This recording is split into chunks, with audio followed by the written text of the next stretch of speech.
Let's stick with that energy trade. Bring in Francisco Blanch this morning, head of global commodities and derivatives research over at Bank of America. Francisco, good to see you again.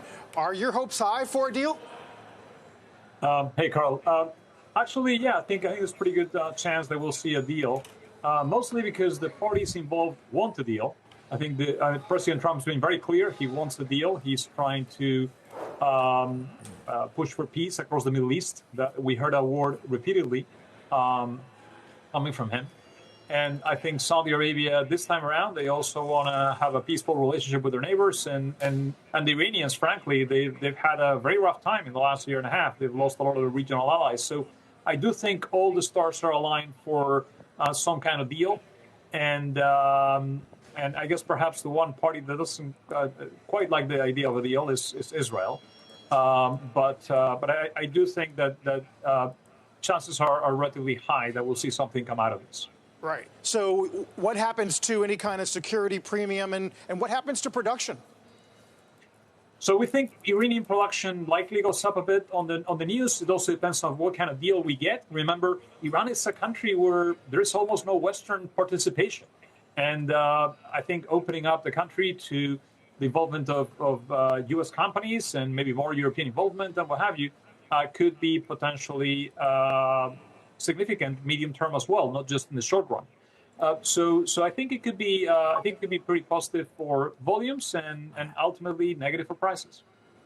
Meantime, you got these other sort of variables: China demand, the long-term electrification of the planet. Are those also suppressing prices in the medium term? In the medium term, they are. There's no question. Medium term, we're still going down that route, but also we've seen a bit of a pullback in electric vehicle sales around the world. There's also potentially some slowdown in the deployment of renewable power. So that may support prices. And also remember, oil at $60, $65 a barrel is kind of cheap. We are talking about $10 per MMBTU, which I know sounds sounds high compared to U.S. natural gas, but most of the world pays $11, $12 per MMBTU for their gas. So oil today is kind of the same price or cheaper than gas. So it's a pretty affordable fuel. So I do think you'll generate incremental demand at these lower prices.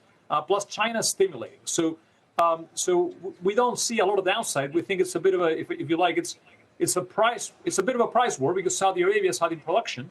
But it's a price war that's going to be very different to 2020. In 2020, it was short and deep, right? We went negative on WTI. This time around, it's going to be likely broad, but also shallow, we believe.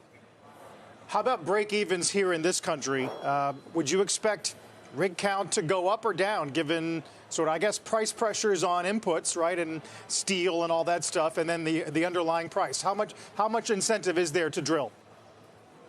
Carl, you make a great point. I was in Texas recently, and that's the message that came about from 20-plus meetings there. And everyone's talking about lower prices, and to your point, higher input costs. That means lower margins. Tariffs on steel are biting, and ultimately, I think we'll see companies holding back. If we stay in these ranges, we believe U.S. production growth will probably go flat within the next 6 to 12 months. It probably won't fall unless prices come down a lot more. But then again, we don't see a complete breakdown this time around. As I mentioned, I think Saudi Arabia wants incremental market share. Saudi Arabia also wants to put some pressure on the members that are not complying with the OPEC Plus agreements. And the third reason, I think, it's, President Trump's been very vocal about adding more volumes to push prices lower, which, in our view, can offset as much as half of the impact from tariffs.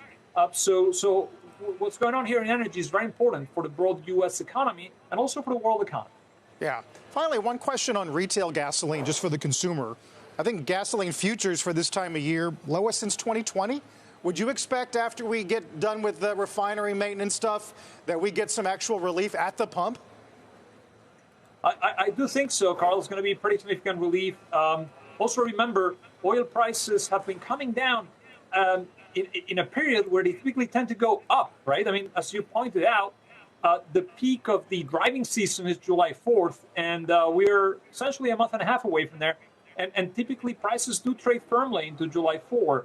we've seen the weakness ahead of the seasonal demand peak. So to me, we could see oil pretty soft here and passing that benefit on straight to consumers. That's my view. And like I said, I think a lot of it will offset the tariff, come to offset the tariff impact. So it'll probably be good news for inflation as well. Yeah, huge implications for consumer spending at large. That's a lot going on, Francisco. A long way from Iran to tariffs to gasoline. Good to see you. Thanks for the help today.